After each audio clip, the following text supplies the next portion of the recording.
All right, FightHype.com back with Coach Andre Rozier. Coach, what's going on, man? Oh, man, listen, I'm having a wonderful time with you guys tonight. It's the holiday season. We just had a boxing match with Duke Micah, and he did a good job, an 8-round decision. Had a little bruising on his right hand, so we sent him to the hospital for preliminary testing to make sure that everything is good. But so far, so good. It's been a good night. We got a good night today. We were talking earlier, we even spoke yesterday, but we've got 4 guys on that top-ranked card next week, right? Yes, we do. So let's run that down real quick. What do we got? We open up the show. Mickey Bay is coming back, and he's actually signed with Havoc Management and Advisory. Team Havoc is training him. Leonard Lovefresh Wilson and Terrence Simpson and myself. And I'm just looking. I'm just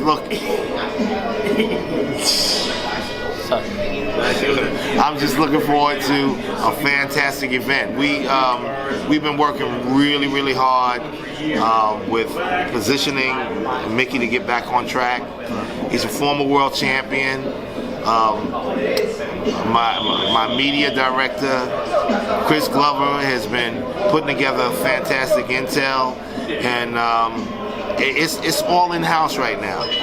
You know, it's our management and advisory company, it's our media company, and we're going to take Mickey to another world title. He'll be a 2-time world champion.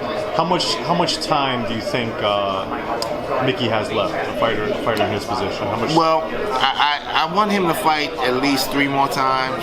I told him, and basically that'd be it. I want him to win a world title, defend it, and then we could start going in a different direction. Because Mickey will be working with Havoc Management and Advisory also. I saw Mickey on the mitts.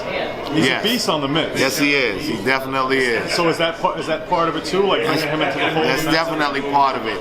You know, I love my nephews. They all try their best to make things really easy for me, and with everything.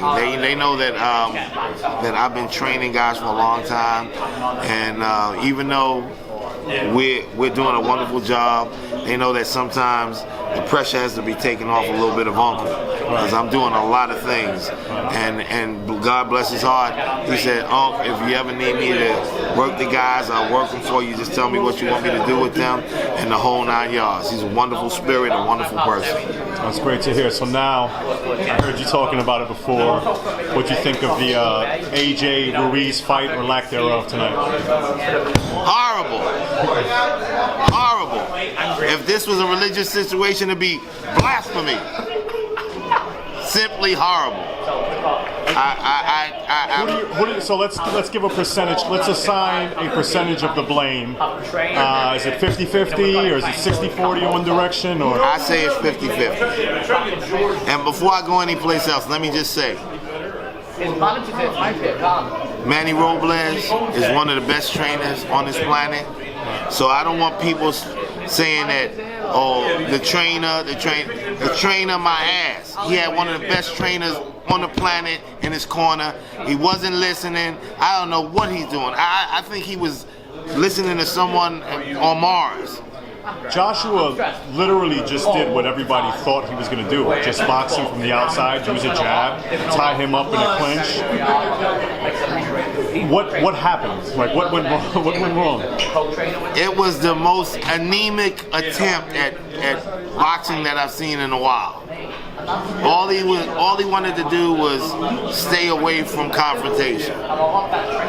There was no urgency to be special, to win, to be that exciting athlete. And we're talking about Josh. Yes. Right. And when I saw him in a few shots, he looked like he was in great shape, and I thought he was going to really bring. I was rooting for him to bring it, but I am truly disappointed in his performance. How does that happen, right? Because it's obvious, the story of a fighter making it to the top, the summit of the mountain, making a bunch of money, and everybody knows, like, you don't get carried away with that. You keep focused in the gym. You continue to. How does that still will happen to somebody like Ruiz? Like with him, he's got to be smart enough to know that that could happen. How does that happen? Oh, I don't know. Have you had experience with that with the fighter, to where they had some success and just got a little bit carried away with it, and then? Yes, I have. Care to share? Danny Jacobs. Care to share some more? Well, he had the biggest fight of his life against Canelo Alvarez, and literally he chose not to be the Danny Jacobs that we all know and we love, and he just didn't want to meet the demand. Was that in the gym or on the night of the fight? It was in the gym. And was that a deciding factor as to why you guys split? No, the deciding factor for us splitting was he treated me unfairly by compensating me with less than 1% of the purse. And because I don't know, I'm sure people online probably do know what's customary between 10%. 10%, right? And I would imagine somebody who, everybody's your nephew, but I would imagine Danny's maybe more your nephew. Well, I called him my son. Right. So are you still a little raw about that situation? Well, it's not that I'm raw. I'm disappointed. I need that bag over there. Excuse me. I'm disappointed in his actions, and as much as I cared about him, and as much as I wanted him to be special, it was very bad. It was very bad. So how you doing? Do you see if let's just say if it was Michael Hunter in there? I need that bag. I need that bag. Yes. Let's just say if it was Michael Hunter in there, or somebody that was looking to actually bring the fight to Joshua. He fought that exact fight, coming off a knockout loss to Ruiz. Do you think he could have been effective that way? No. It was just a horrible presentation of capability. On both ends? Both ends. Very sad. Who do you have? I mean, I feel like this is already an obvious answer, but I mean, the big fight last year was Wilder and Joshua. Do you still think that that's a competitive fight? Hell to the no. That will not be. It's not going to be a competitive fight.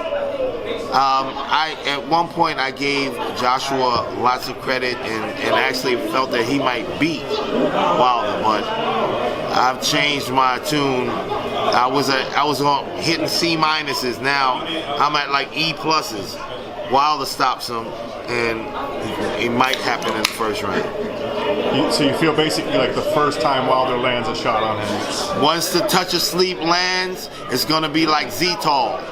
Out for the count. Melatonin 18 times over. I hear you, man. Trey, we'll get up, I'm sure, all next week. We'll talk to you. Thanks a lot, man. You're very welcome. Let's do it. Remember, Havoc time all the time. Havoc management and advisory. Havoc media. We are definitely climbing that ladder, and we won't stop. Hey, man, you heard that from Coach Trey, one of the best in the business. Thanks a lot, man. You're very welcome.